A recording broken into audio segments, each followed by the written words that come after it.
steel, through fire and lace. I'm blessed to walk within your grace.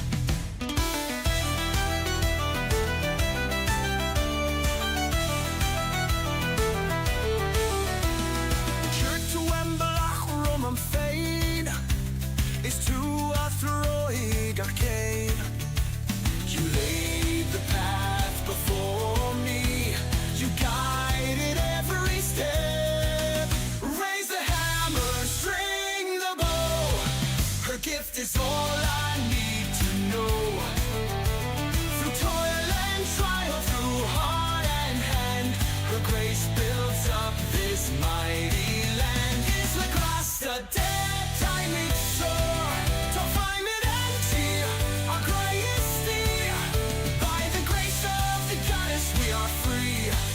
We'll build the land, our hearts within.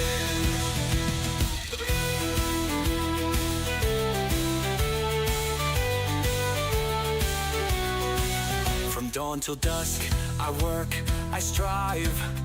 With your blessing, I'll survive. The loom, the forge, the sword, the grain in your name, I rise again.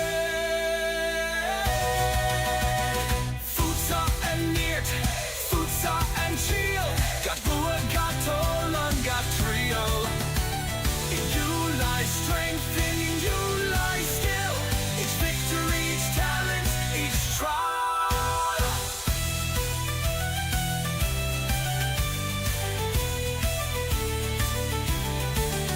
No task too great, no skill too small. Your gifts, dear goddess, guide us all.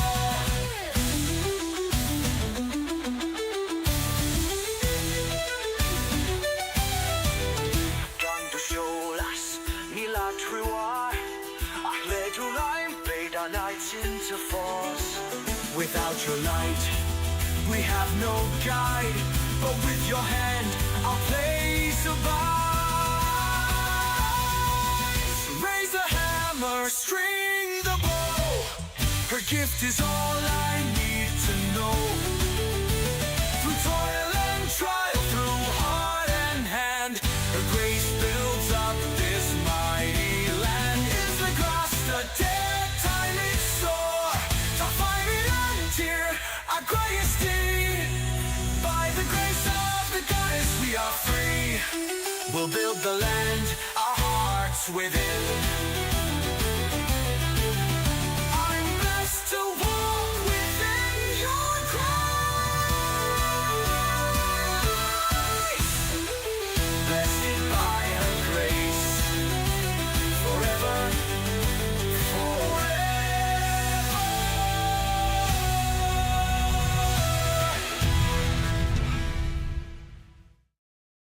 Hello, welcome to another episode of Pax Dei, The Search for Steel. I'm your host, Daniel, and the avatar, of course, is Zemfir. So we are continuing our discussion from yesterday, which was a harsh discussion. Harsh, meaning there was a lot of information, right? If you're in the chat, give a hello and let me know you're here. If not, if you have any comments, leave them in the comments section. If you're watching this after the live show, I might make these recordings for a little bit. And the reason being is until I can get an audience for live, it's more difficult to stream. And I can get a better audio if I record without streaming. Although I'm your entertainment for tonight. So if you do join me and you're here, thank you and welcome. Also, like, share, subscribe. What's the other thing? Hit that notification bell if you do subscribe. And if you share it with your friends, not only do you get this wonderful background in Pax Dei, which is just amazing on the background, isn't it? Just amazing what they did with Unreal Engine 5.3 or 4 they're up to right now. But nonetheless, they did a great job. So we'll be talking with the backdrop of Zemfir doing labor. Like Hercules, the labors of Hercules. He is here to essentially labor. That's his job. And what do I mean by that? Well, the game is set up in a very specific way. And what way is that, you might ask? That way is specifically that you do tasks, sometimes with your clan, sometimes not with your clan. These tasks will yield results in your skills, whether they're crafting skills or combat skills. So if we look at the crafting skills right now, I have just went up in, what is it, winemaking and brewing. I went from 13 to 14. And as you can see here, at 14, I have an undiscovered thing at 15, but I can do blueberry mead at 14, but I need a weak mead base. So I need to make that weak mead base. Right now I have plenty of cloud ale bases, and to make this weak mead base, we're gonna have to look up the recipe. And you can do that over here.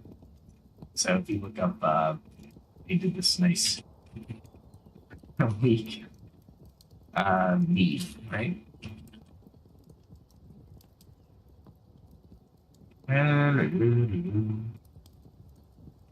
Interesting. Why are they not showing it? Let's see if we go down to one.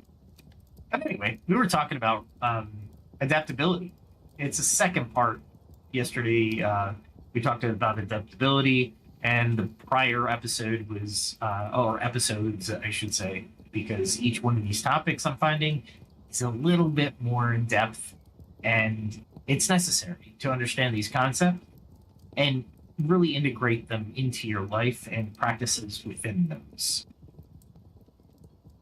Oh boy, where am I? Baking, blacksmithing, lots of blacksmithing stuff, leatherworking. I'm pretty high on leatherworking. Ah, here we go. Weak mead base. I guess interesting. It says it's available to me. I'm at level 15. All right, well, let's look here.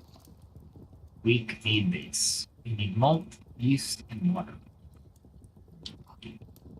Let's see if I have any open.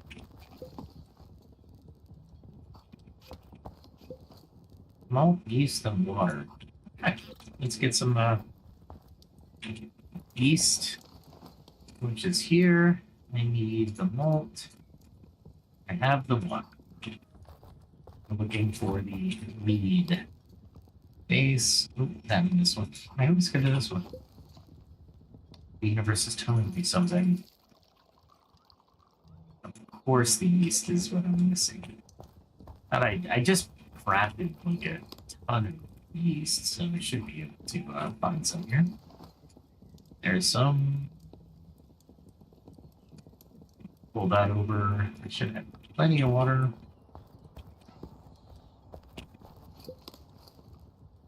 Drink some of this. There we go. Now it looks like I'm gonna have to go get more rye, which will make the yeast. That's okay though. Anyway, adaptability, right? And MMORPGs we'll be talking about tomorrow night about with adaptability in mind, and associating that ancient wisdom and psychological and neurological. We're going to associate all those factors and craft a plan for MMORPGs and adaptability. And of course, tonight is the professional settings adaptability. Well, what do we mean? So yesterday we talked about our personal sphere. So what are we going to talk about tonight? Well, now we step into the professional world. So the realm of careers, workplaces, and organizations, right? And you can glean some personal aspects from this. So keep that in mind as we look through this. Critically think through what I'm saying. I put out several episodes on critical thinking. I highly advise looking at those and really analyzing not only what I say, but what everybody says, right? I don't want to craft that many. I want to put it on auto, but I don't want to craft that many. So let's do this. We'll put 200 in there, and we'll craft 200 and see what happens there. There we go. All right. So if change in personal life is like the weather, like it's inevitable, sometimes unpredictable, change in the professional realm can feel like a full-blown climate shift these days. Industries are being upended and by technology, markets are fluctuating, companies merge or go bust or get acquired, and the skills required for many jobs evolve constantly. In this environment, adaptability isn't just a nice-to-have trait. It's often the deciding factor between thriving, surviving, or fading away in your career or business itself. So, in fact, recent insights from the business world highlight the adaptability as the standout skill. A LinkedIn analysis of in-demand skills found that adaptability and agility rose to the top of the list, being described as mission critical for both individuals and organizations. To quote one LinkedIn learning expert, quote, adaptability is the best way to have agency right now. At the core of managing change is building that muscle of adaptability, unquote. Employers increasingly seek people who can learn on the fly, handle an uncertainty, and pivot strategies as needed. The world of work is basically echoing Darwin's principle. It's not the biggest company that survives, but the most responsive to change. Now, we noted yesterday that's not really a quote directly from Darwin. It was actually written in an article in a business journal by, let me look it up real quick because it's important to give the right, Leon C. Megginson. So he actually did that in a business journal, and it's often mistakenly attributed to Darwin, but it is not Darwin's exact quote. Let's see. I have to find my notes position because I had to go back to a note.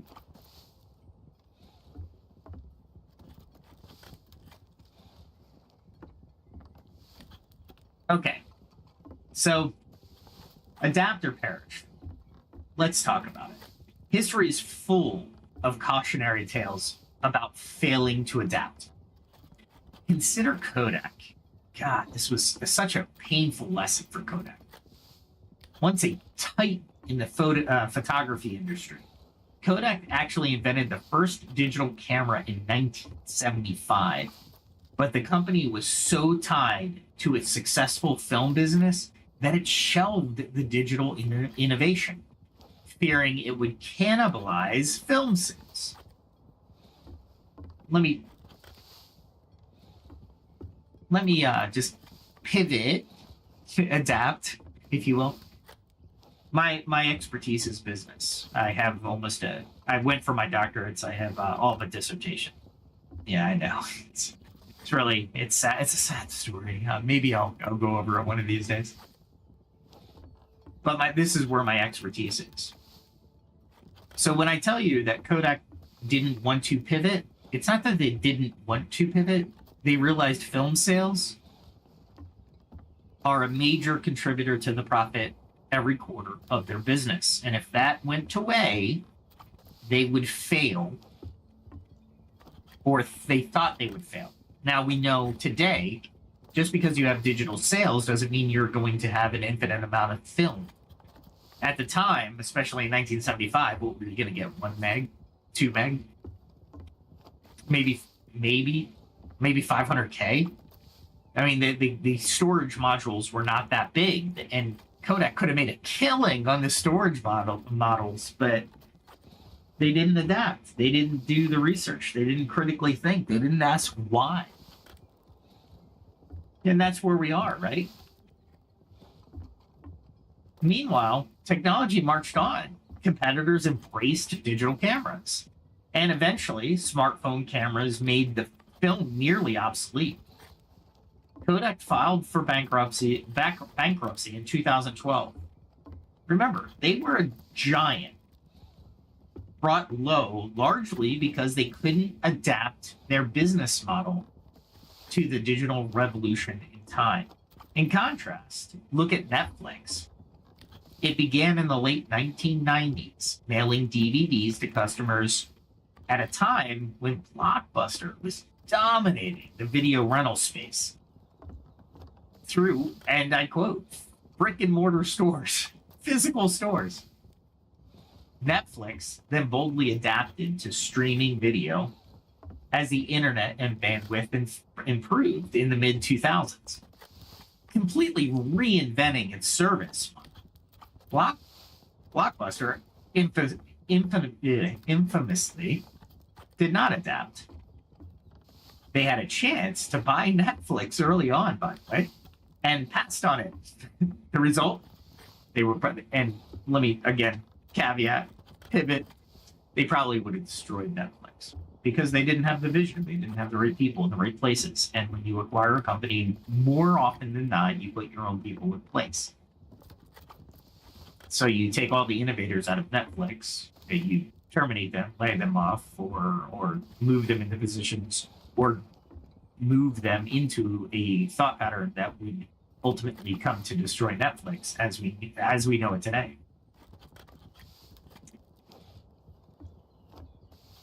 So Netflix right now is a global streaming, and Blockbuster is essentially extinct. The lesson: adaptability can make or break even the mightiest businesses. We also see positive examples. Companies that pivot successfully, right? For example, during COVID-19, the pandemic, a dramatic unforeseen change that affected nearly every workplace. Many businesses had to adapt overnight. Offices went remote. Manufacturers switched to making PPE. Restaurants shifted to takeout and delivery models. Those that were quick to adapt often survived, or even found new opportunities, while those who couldn't change fast enough struggled. While we'll avoid dwelling on the pandemic itself, it underscored a universal business truth. Innovation and adaptability are two sides of the same coin. When circumstances change, innovative companies ask, how can we do things differently to meet the new reality? That's adaptability in action. One concept in management circles is now AQ, or Adaptability Quotient. I know, right? Let's just add to the corporate lexicon of nonsensical flavors of the month. But it exists, and somebody perceives it as a real thing. So what is it? It's a proposed metric for one's adaptability. It's like IQ or EQ, right? And that's why I'm like, it's a flavor. Right? Well, it's not as rigorously defined as those other quotients. The very fact that people talk about AQ highlights how valued adaptability has become in the workplace. Employers might assess things like, does the candidate have varied experiences, showing they can handle different roles? Can they point to times they've learned something new to solve a problem? Do they stay calm and resourceful when plans change? So what do we look at? Well, we look at flexibility leadership, or flexible leadership in agile teams. Adaptability in professional settings operates at multiple levels.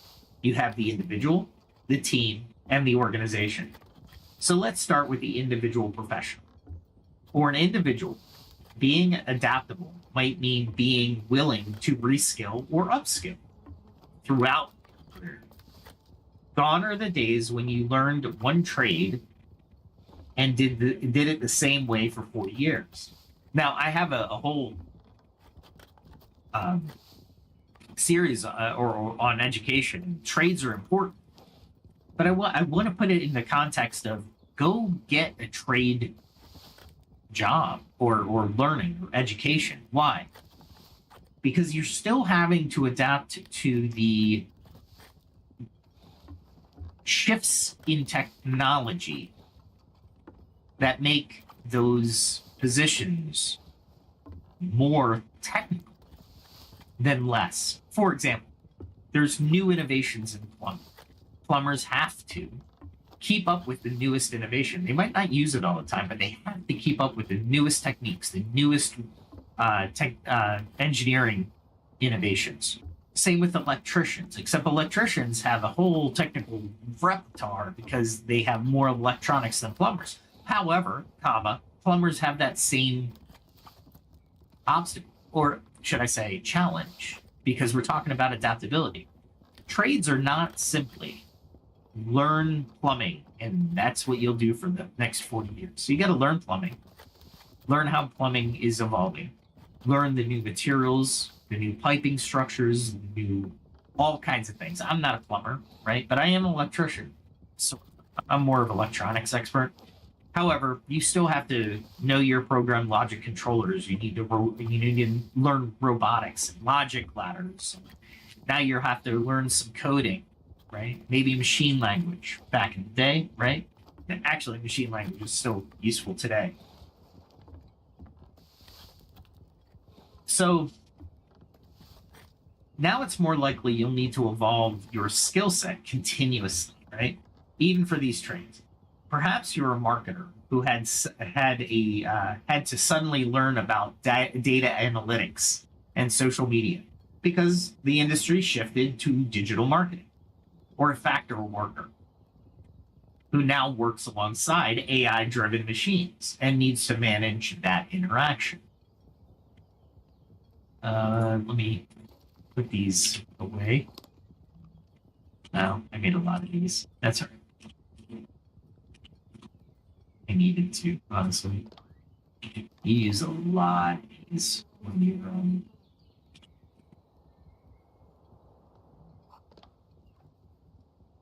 Oh, I did a inspect.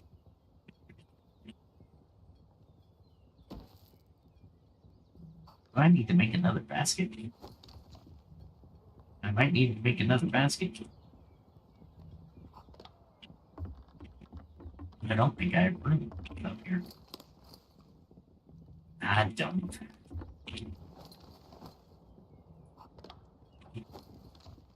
Might need to make another cap. Interesting. Not interesting. I knew it had happened. I just didn't prepare. That was my fault. I'll take the hit on that one. The reason I keep all the clothing stuff is because it's really hard to gather the resources in a quick manner. We'll get back to the lecture here in a second. Let me find some reeds. Oh, cool. And make some baskets. I think I need to craft them, so I need to go to this bench, which is the carpenter bench. There we go.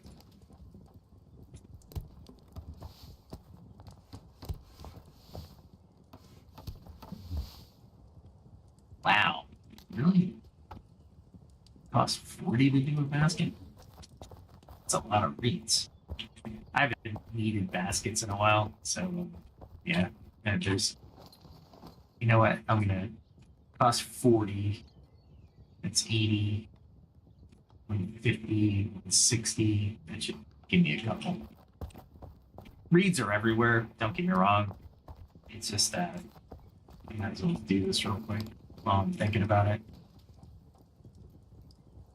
You know what? I'll craft one of those.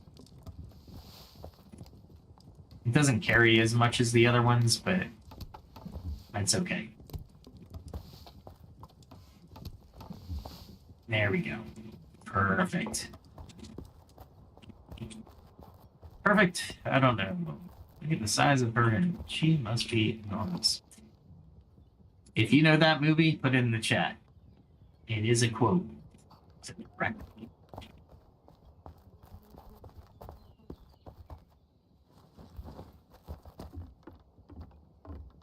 There we go. Okay. I have no idea where I'm going to put these things. Oh, I need my hammer, don't I? You need a hammer to put stuff down because it's considered construction. Yeah, I know. It's kind of weird. That is kind of weird. Where do I put my hammer? I have no idea.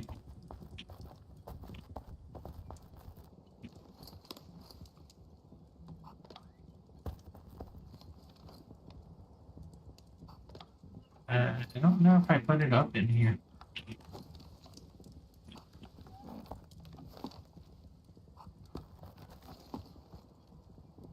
Seriously? Maybe it's in here?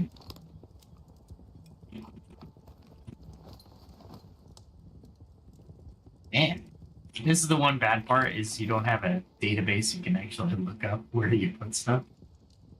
I don't want the devs to do that because that would be weird to have a fantasy world where you have to actually. Some stone. Really? I know I got a hammer on here somewhere. Where did I put it? Let me think. Then we'll get back to the lecture, because I know you guys are on the edge of your seat with all this talk.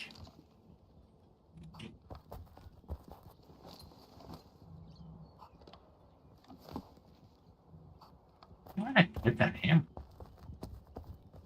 In here, maybe?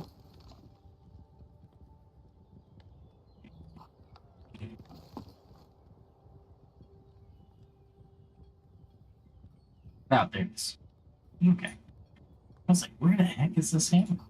Okay. They're easy enough to make, but why go out of my way when I can just do that? There we go. And I will put it. There we go. I'll put one basket over here. And I'll put one basket. Make it look like it's cool.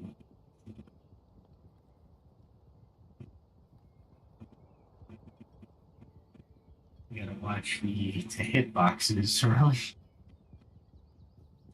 There we go.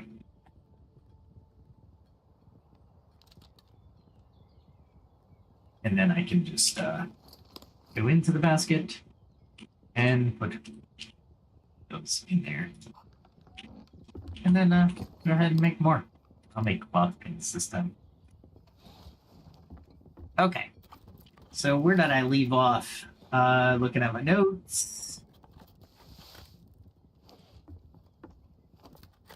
Oh, the AI-driven machines. That's where I was. And we were talking about a factory worker who works along AI-driven machines, but you can think of any office worker that can utilize AI-driven tasks to make their performance exceptionally better. Trust me, AI is a whole nother conversation. So the people who approach these shifts with curiosity, like, okay, what do I need to learn? They ask themselves, right? Rather than resistance. I shouldn't have to change how I do my job. Those are the ones who change are the ones who succeed. The ones who adapt are the ones who succeed. In essence, stay a student even after you become a professional. The willingness to learn, unlearn, and relearn is the hallmark of being adaptable and an adaptable professional. On a team level, think of a sports analogy. Coaches often have to change the game plan in the middle of the match, game, whatever, if they see the original plan isn't working. Similarly, good teams in a workplace or workplace practice use something called agile thinking. In fact, the software industry literally created the Agile Manifesto in 2001, which values, quote, responding to change over following a plan, unquote. That line is basically a rallying cry for adaptability. Agile teams work in short cycles, frequently reassessing and iterating rather than sticking to a long-term plan when conditions are shifting. This approach has spread beyond software into general project management because it makes teams more responsive and customer focused. There's a whole thing I can go on with that, but I'm going to leave it at that high level for now. There's a lot of problems with that statement, I know, but it fits the adaptability conversation we're having. So let's just keep it there. So this approach is, for example, a marketing team might have a grand long-year campaign plan. But if a new trend or data shows their approach isn't hitting the mark, an agile mindset would have them adjust messaging or strategy in a matter of weeks, not stick stubbornly to the original plan for a year. Now, with that said, I'm going to take a pause to take a sip of Zevia, a non-sponsored spot, by the way, but it's a really good soda. It's 0 calorie and 0 sugar. It's made with the stevia sweetener, and it's zero calories. I try not to drink my calories.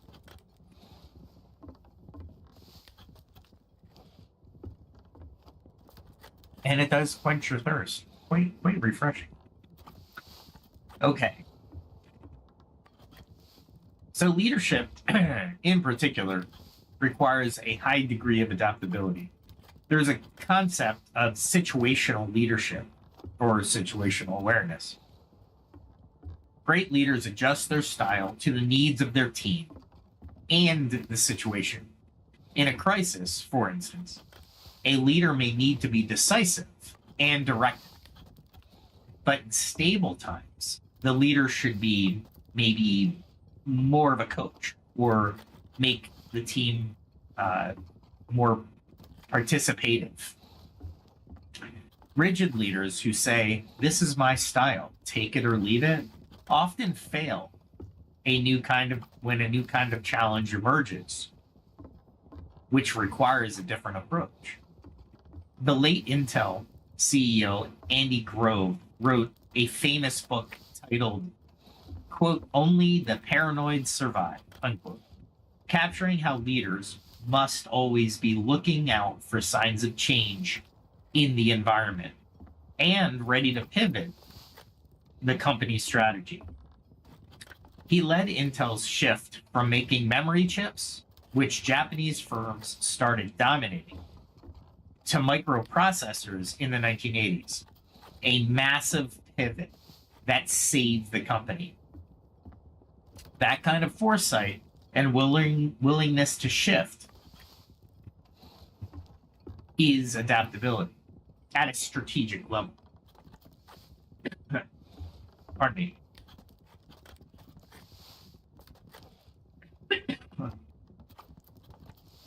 Okay, hopefully you didn't hear that cough. I tried to mute the mic. Okay, so let's not forget the role of creativity and improvisation in the workplace adaptability. Sometimes adapting means coming up with a clever solution on the fly. There's a term from Hindi we can borrow. Jugaad. Jugaad means an improvised fix or frugal innovation born from necessity.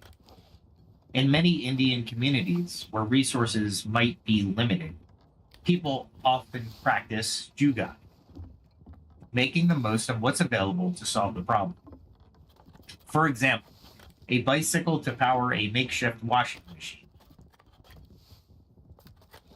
or repurposing a broken fan motor to run a water pump. Companies have caught on to this idea as well, promoting jugaad innovation as a way of encouraging employees to be resourceful and flexible in problem solving, rather than always expecting a perfect tool or a big budget for a solution.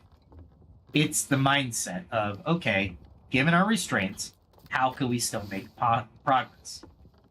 Think of the dramatic real-life example of NASA's Apollo 13 mission. When an oxygen tank exploded on the spacecraft, the ground team had to quickly improvise a solution to fit the square carbon dioxide filter into a round hole, using only the materials on the crippled spacecraft. Essentially, jugaad engineering under life or death pressure. Fortunately, they succeeded, and the astronauts made it home safely. A triumph, really, of human adaptability and ingenuity. In a fast-changing professional landscape, another interesting concept is antifragility, coined by the author Nassim Nichols Taleb. Antifragile describes a system, or describes systems that don't just withstand change or shocks, but actually get better because of them. It's, as Taleb puts it, Taleb, forgive me if I'm pronouncing that wrong. Quote, the resilient resists shocks and stays the same. The anti-fragile gets better. If resilience is like a rubber band, it snaps back to the shape after being stretched. Anti-fragility is that muscle tissue. It rebuilds stronger after being stressed. For professional or company, being anti-fragile means designing your career or business in a way that you benefit from volatility. For instance, a consultant who works in different industries might find it if one sector slows down, another is booming. So overall, they gain from being spread out and adaptable to any one sector's change. Or a company might have a practice of doing postmortems on failed projects, thus learning and becoming smarter from every failure. So mistakes actually improve the organization rather than just being absorbed. Let me say postmortems this is my profession. Postmortems are good even in a successful project because nothing goes perfectly, and you can still build the muscle even with a light resistance. Right? Think about going back to the muscle building. You don't always have to lift a failure to build muscle. You can lift and still build muscle. It's not as good. You don't get as many results or as drastic results, but it is still good. The concept goes beyond basic adaptability into kind of a strategic adaptability, where you seek variety and volatility in order to grow. Not everyone can be anti-fragile in every aspect, but it's a useful ideal. Can you set up your career or business so that you're not wiped out by disruption, but instead can use it to fuel for innovation? So let's talk about practical tips for building adaptability at work. Let's break down a few concrete ways to foster this adaptability in professional life. 1, lifelong learning mindset. As mentioned, keep learning, take courses, read widely in your industry and beyond, and stay curious about emerging trends. The more knowledge and skills you have, the more tools in your toolkit when you need to adapt. And importantly, learn how to learn quickly. In the digital age, the ability to rapidly acquire a new skill, even if at a functional level, is gold. For example, if your company adopts a new software and you're the person who eagerly learns it and helps others, you become indispensable. And I'll go one further than that. Now that I'm thinking about it, you as the professional can see trends coming in the industry. If you see, for example, AI, I see where AI is coming in my industry or going in my industry, and I'm going to learn everything I can about that direction. I'm hoping to make myself indispensable to my company because I know about AI and its benefits to our customers and our products. 2, embrace agile methods. Even if you're not a software developer, you can apply agile principles to your work. Break your projects into smaller chunks or experiments. After each, pause and get feedback or assess what changed. Be willing to iterate. This trains you and your team to expect change rather than fear it. It also makes change less daunting because you're adjusting in smaller increments continuously. Instead of facing huge change all at once after a long period of no adoption, right? Or adaptation, I should say. Let me check the game here, because this is ridiculously long. Yeah, we'll keep making them. I need a lot of clock pins because I think my we'll check my tailoring bit. The better you're tailoring, the better style you have in the game. Okay, number 3, develop a contingency plan. Adaptability doesn't mean you don't plan, it means that you plan smart.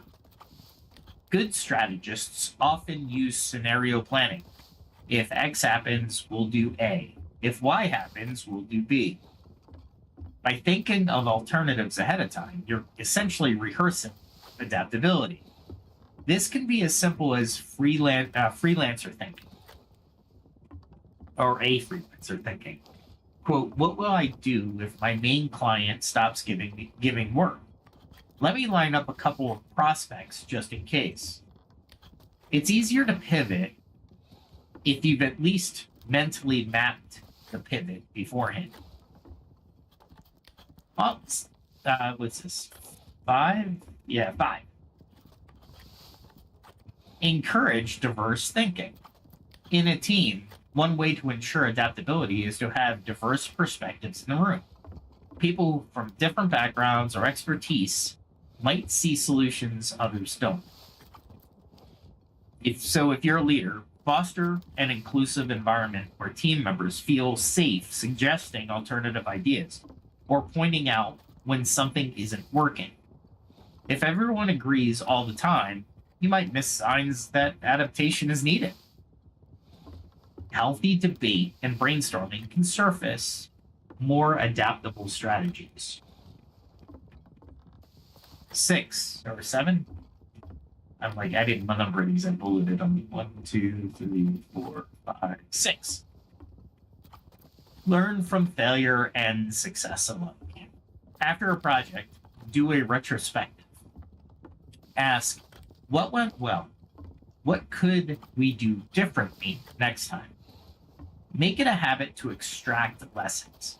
This way, even if the plan failed, or a plan failed, the organization adapts by improving processes or contingencies for the future. Over time, this makes the team very agile. Notice I'm kind of repeating that word, because it's continuously evolving its plan. 7, be open to role changes. In today's world, your role at work might need to change with the times. Maybe your title says the same, or stays the same, I should say. But the actual tasks you do shift as new needs arise. The more you can redefine your role proactively, the better. For instance, suppose you're a graphic designer at a company. You notice a big need for managing the company's social media, visuals, and branding. You could adapt by learning some marketing and taking on that responsibility. Suddenly, your role expands and stays relevant to the company's needs as the company's needs evolve. Rigid role boundaries. That's not my job description. Can be a career limiter. Whereas adaptability or adaptable people or the initiative taking behavior, I can wear that hat too if needed, is often career enhancing.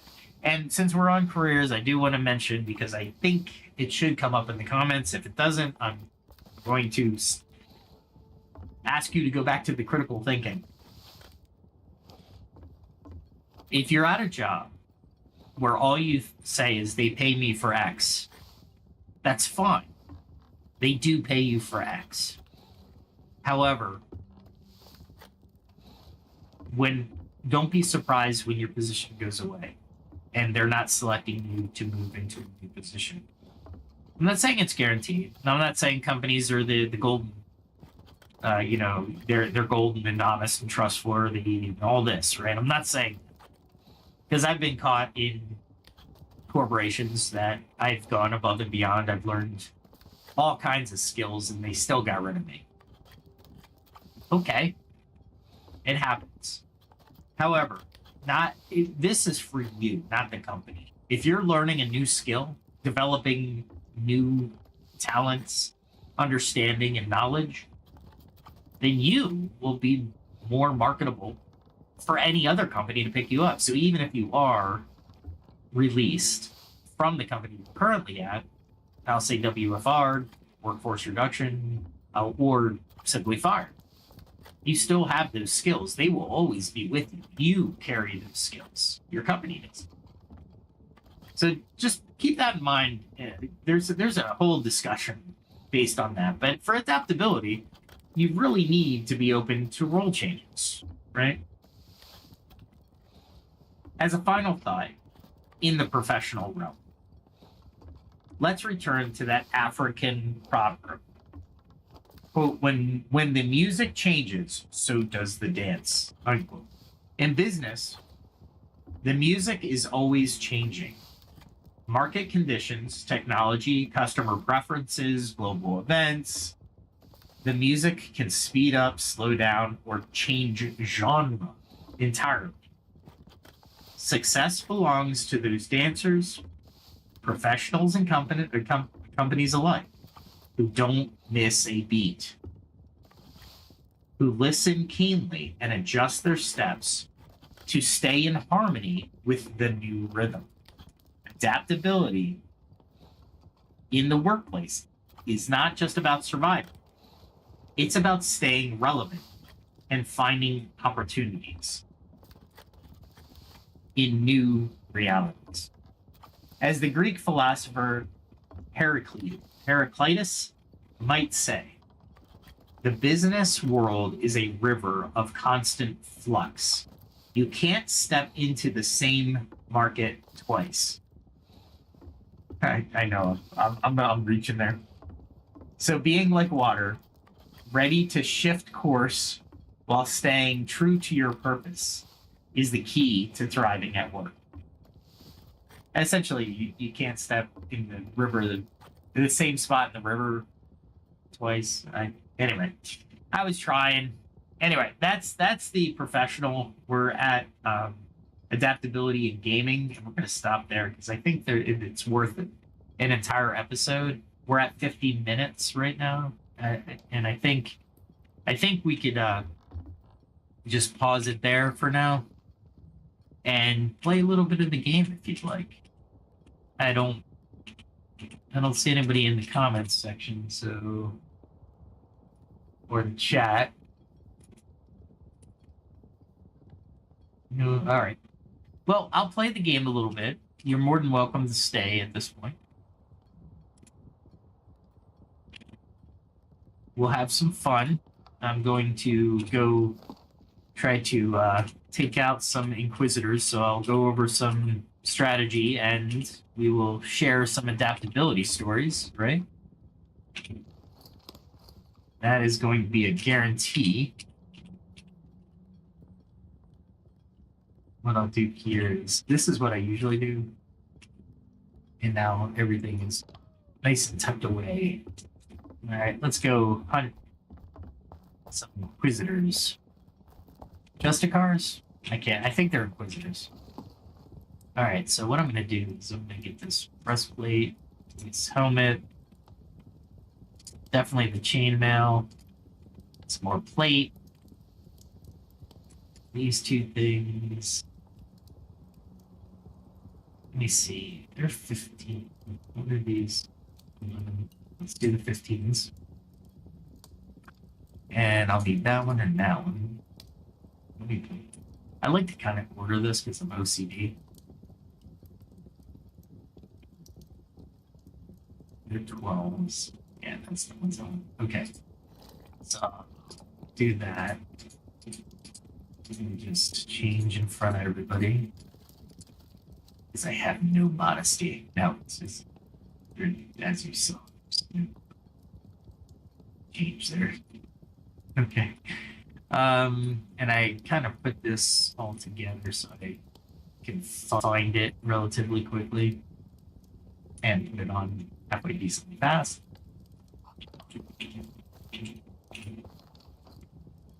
And I'll bring at least 2 shields. I'll bring that one too. That's one of the best shields. I don't have the means to do that yet. An arming sword will do. This is a sleek spear. I'd rather, if I'm gonna get the balanced spear. I'm gonna put that here. Is in slot 3. With the hungbow. And I'll get some arrows. I'm gonna bring this, because really I'm just mining for gold, but I'm probably going to use the axe to get some wood to make wooden arrows if I run out. There we go. And let's see, 2-handed spear. That's a 1-handed spear. I thought I had 3-handed spear. But let me know what you think about the adaptability.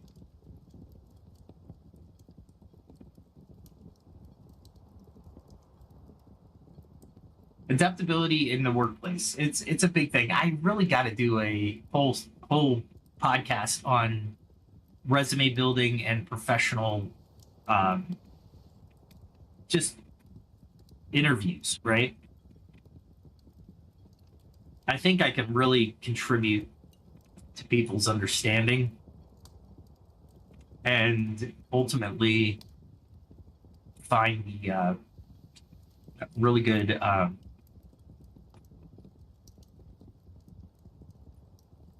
what's a better way of putting it?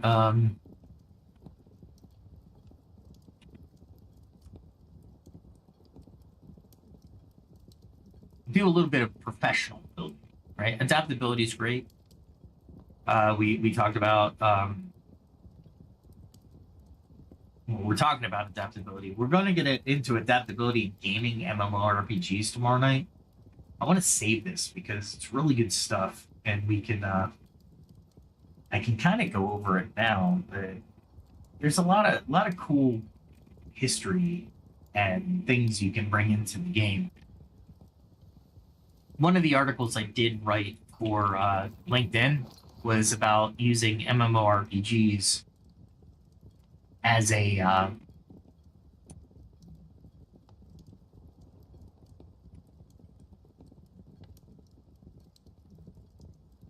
resume builder. And I know as a leader myself, if somebody put a game on there, I'd have to know the game, right? Or the person would have to be able to explain it eloquently to me and simply.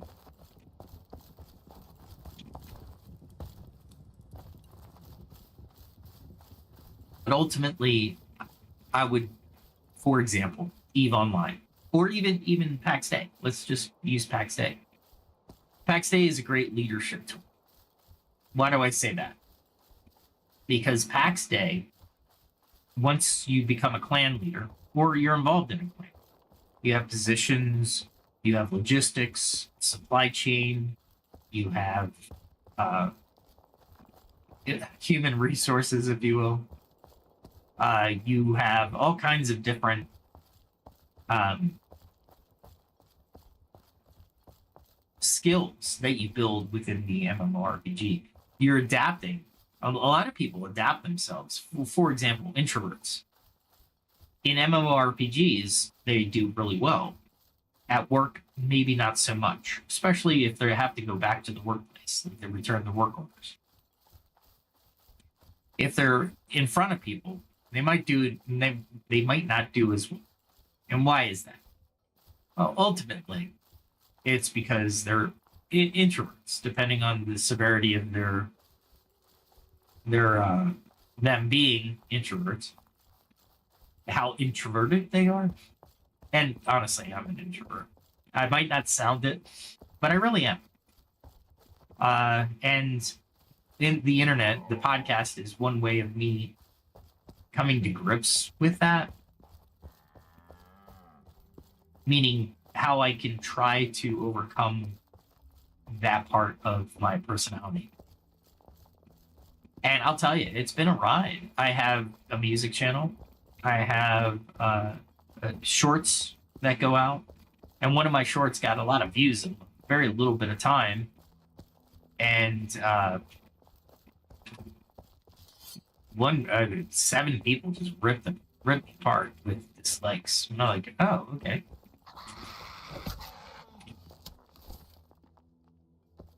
So I was like, man, that kind of sucks. But you know what?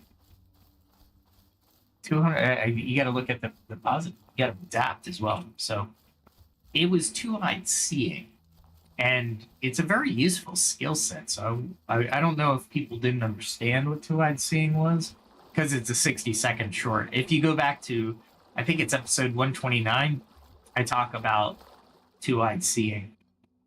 It's very useful. It's a good way of thinking critically with data and anecdotals, because you can use both, right? I can take a bear in this with this setup, but I don't need bear meat right now, so I'm just gonna leave them alone. Bears got tough. They got really tough. I'm kind of taking the long way around, but that's okay. That's okay. I guess the Inquisitors are basically the evil people. They're the invaders of our land. I gotta look up the lore on that. But yeah, adaptability is so crucial, and that's why I wanted to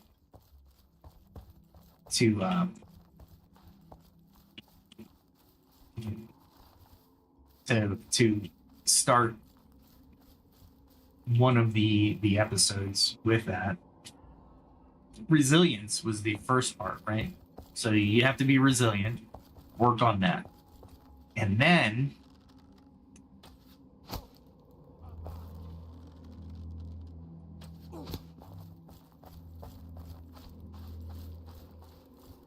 you run around like this.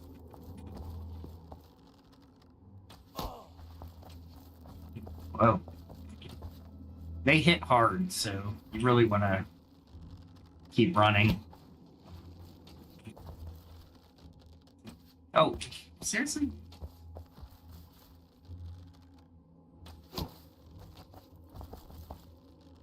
I should just go up and kill him, but...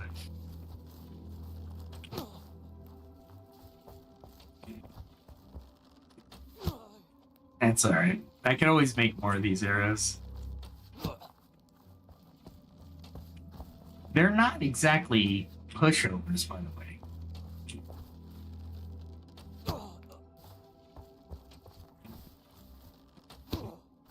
There's a bear to my right, and I don't know where it is. I have to adapt my playstyle, right? That's 6 gold. Let's see if I can pull this guy over.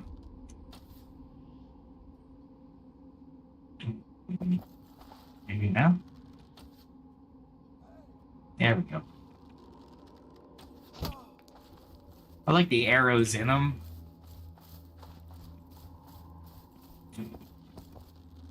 But he's not exactly damaged. That irritates me. Oh, man.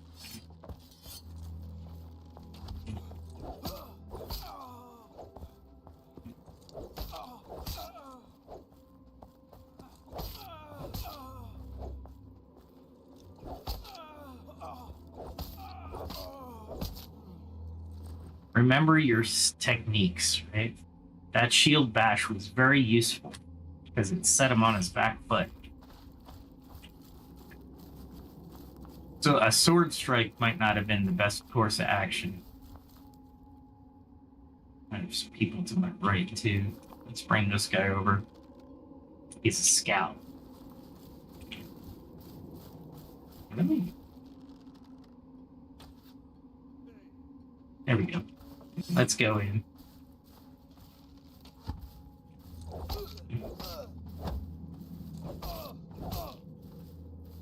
What I want to do is I want to avoid his attack as much as possible.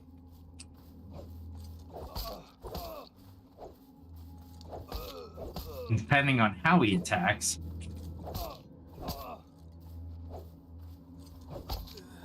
tells me the damage per attack. Now this one I gotta be careful of because I only want to bring this guy.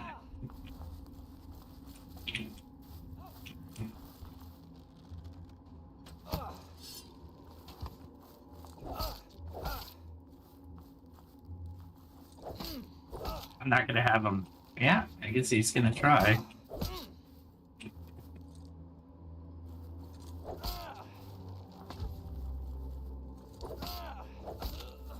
There we go. I missed the shield bash. That's a... I think there's only one more guy here.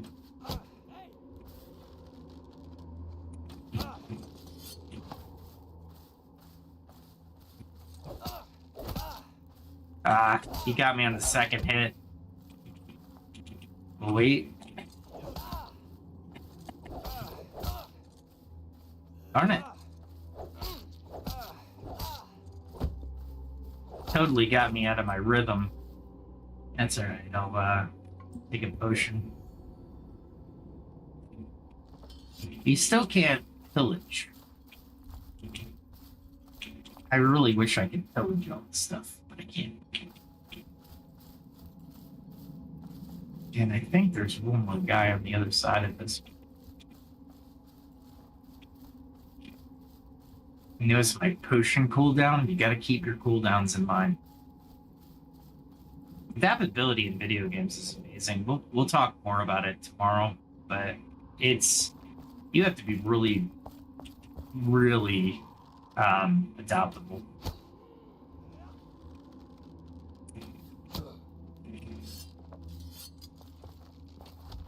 Thought he was a footman.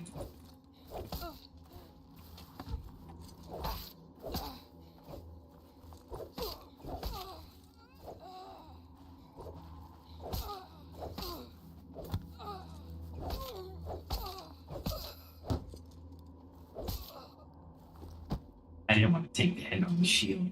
Every time you take a hit on a shield, it does do damage to the shield. And I really don't want that to happen. Let's see if I can... There we go. Come on, big guy.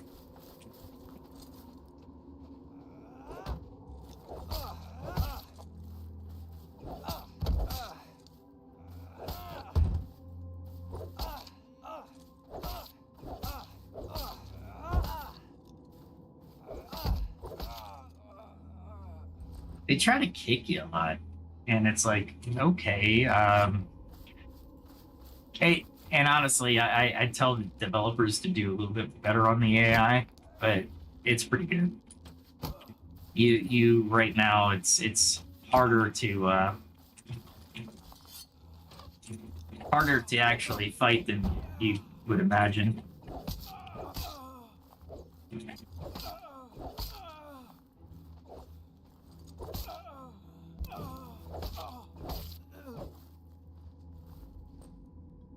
And notice I'm not getting that much gold.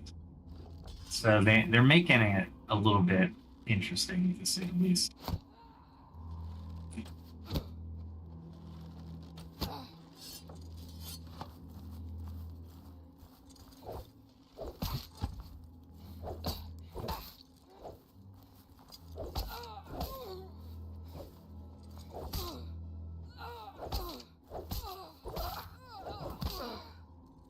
Yeah, I took the hit because I knew I'd get that last one in there. But yeah, this is pretty much a PvE with the game, and it's not bad. I wouldn't say it's horrible. I almost got aggro on the other part of the area. There we go. Come on, bring it over. And you really got to watch their attacks. There we go. See that?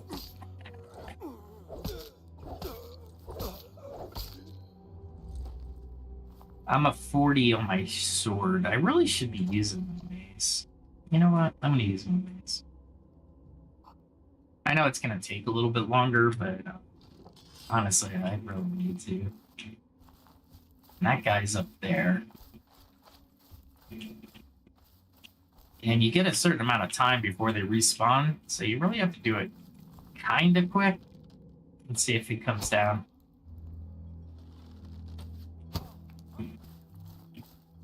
Come on. You're gonna stay there. I'm gonna keep hitting you. Interesting. There we go.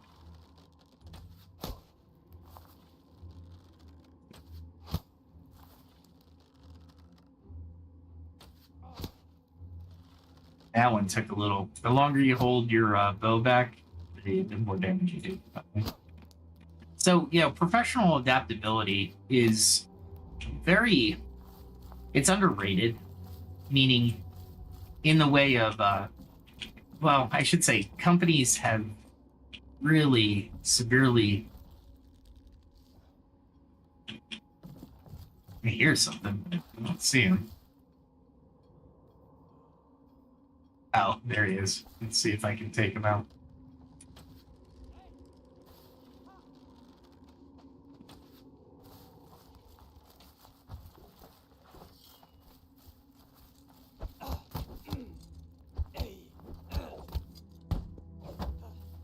Ah, that one hurt.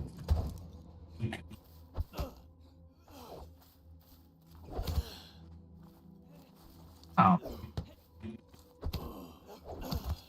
Oh, man.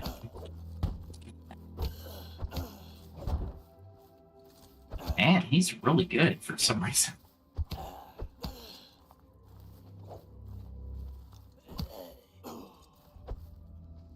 Wow. I took a lot of damage in there. There we go. Got a little bit more hit points, but I sacrificed some stamina. That's okay. 179 stamina for these guys should be plenty fine.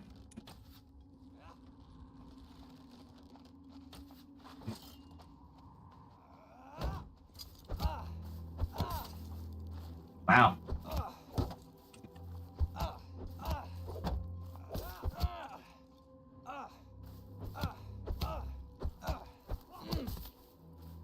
Ah, come on.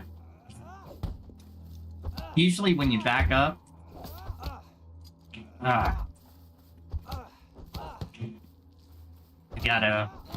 I really gotta use the mace. It's not a question of should I use the mace. I gotta use the mace. I think I took out all. Oh, that's one camp down.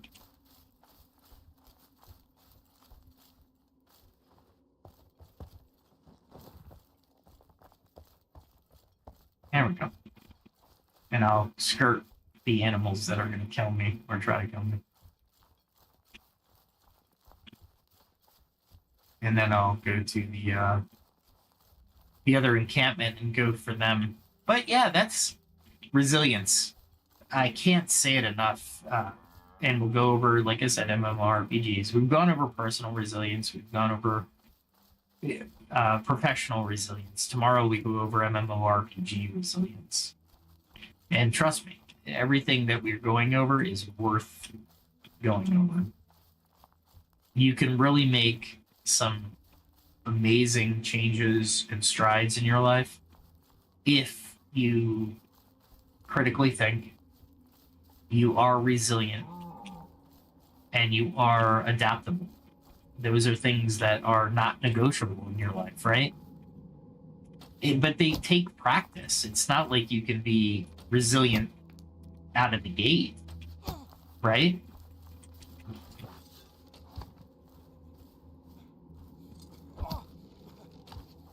Wow.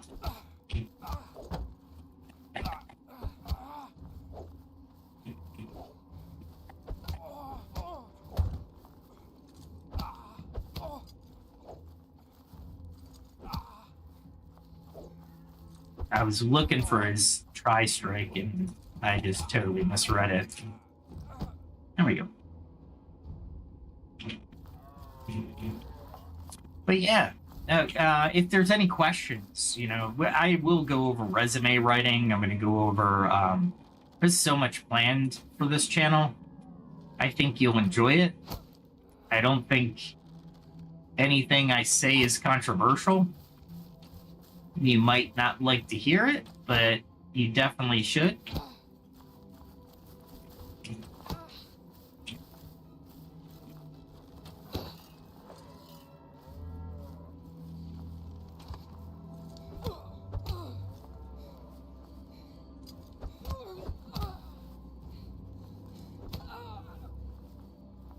I'm trying to get him to, yeah, there we go.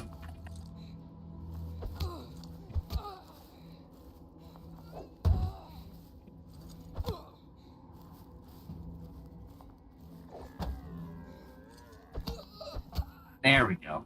It's just not. Okay. So, yeah, join me tomorrow. It'll be fun. It'll be a lot of fun. If you had a few moments to sit and enjoy this end combat session, I hope you did.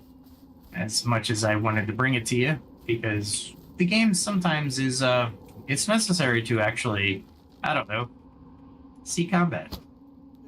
Now, PvP is completely different. I haven't enjoyed PvP as much as I would have liked.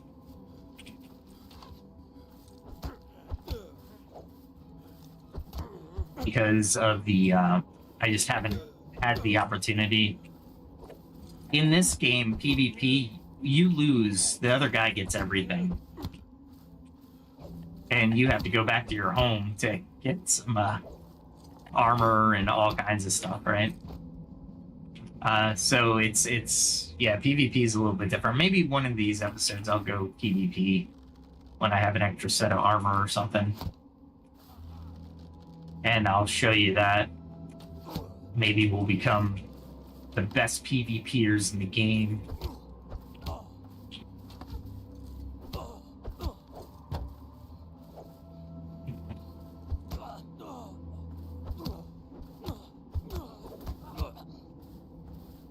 Ah, come on. Wow. There we go. For whatever reason, sometimes the block goes away. Very annoying.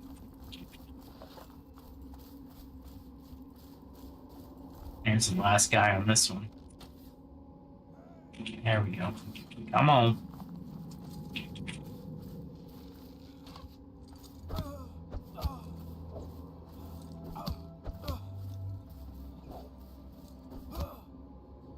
Oh, really?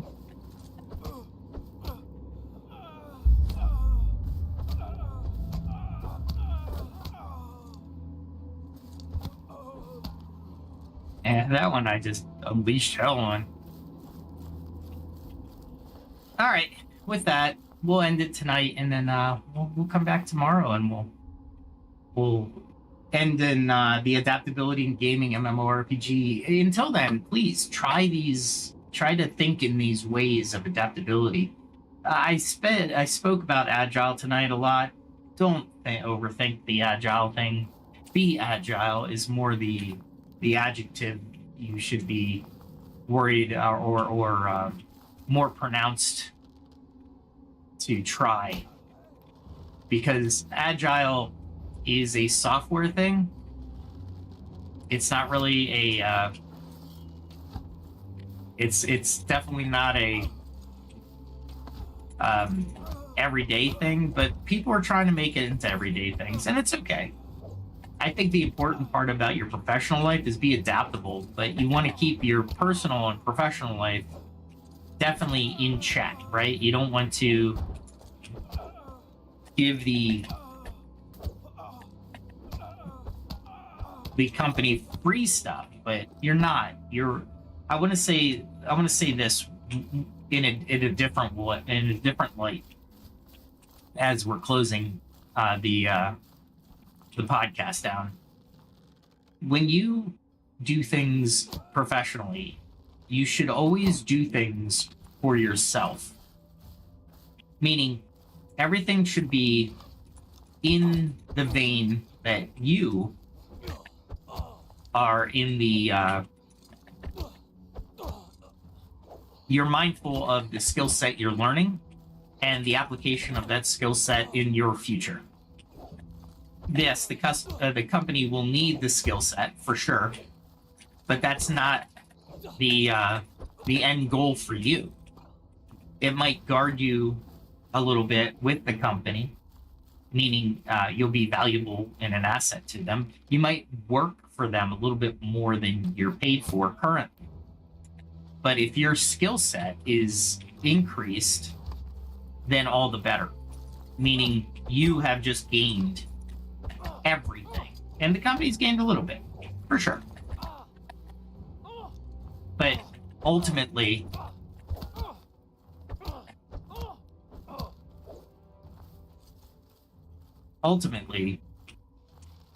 the company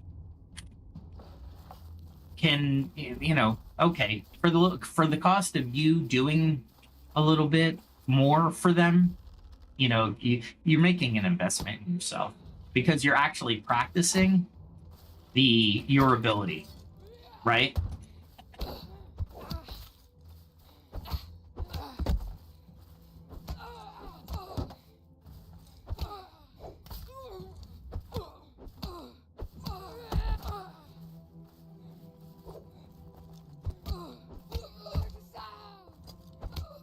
I love the foot is literally trying to stomp you out. Okay, so we'll call it there. But thanks for joining. I hope you had a good time listening. I hope the words I'm saying are impactful, and hopefully you gain some insight and you start to experiment with these concepts that I provide within the podcast. I'm here to make a better version of myself, and hopefully through that I'm going to make a better version, or you're going to make a better version of yourselves, right? So with that said, like, share, subscribe, hit that notification bell if you'd like. Check out my channel on YouTube. I have one on Rumble. It's basically the same thing. I just copy everything over. However, whichever you prefer, I'm on X. If you ever have the inkling to reach out and DM me, I'll be there for you if you have any questions. And with that, I will say good night, good day, depending on where you are in the world, and be safe.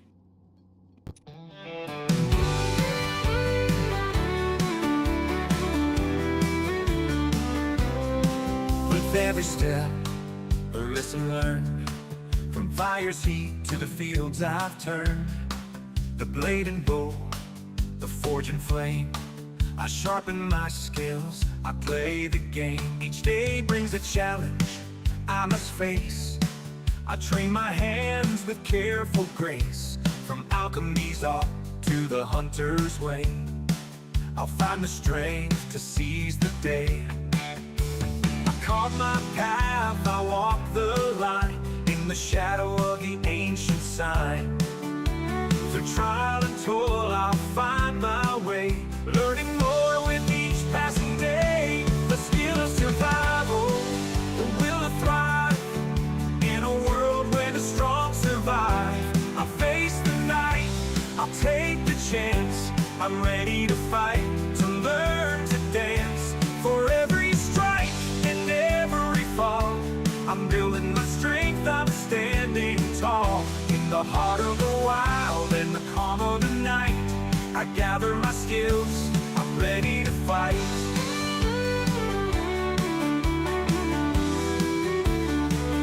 From the herbs I find to the iron I mold, each lesson learned is a story told.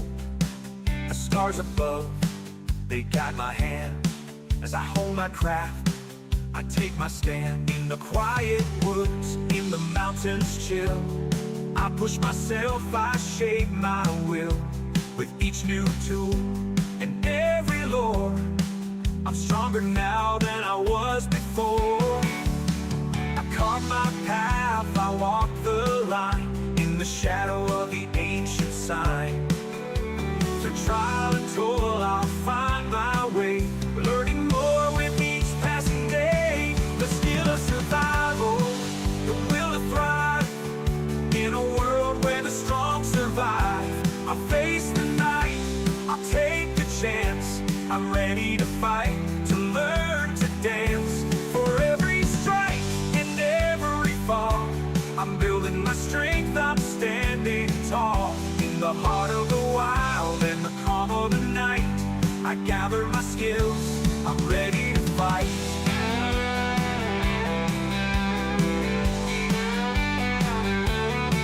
The road is long, but I won't turn back. The lessons I learned keep me on track. With each new skill, the stronger I grow. In the face of the storm, I let my courage show. I've tasted defeat, I felt the sting, but I rise again with each new spring. For knowledge is power, and wisdom the key. I'm forging my path, I'm breaking free. The skill of survival, the will to thrive, in a world where the strong survive. I'll face the night, I'll take the chance. I'm ready to fight, to learn to dance. For every strike and every fall, I'm building my strength, I'm standing tall. In the heart of the wild and the calm of the night, I gather my skills, I'm ready to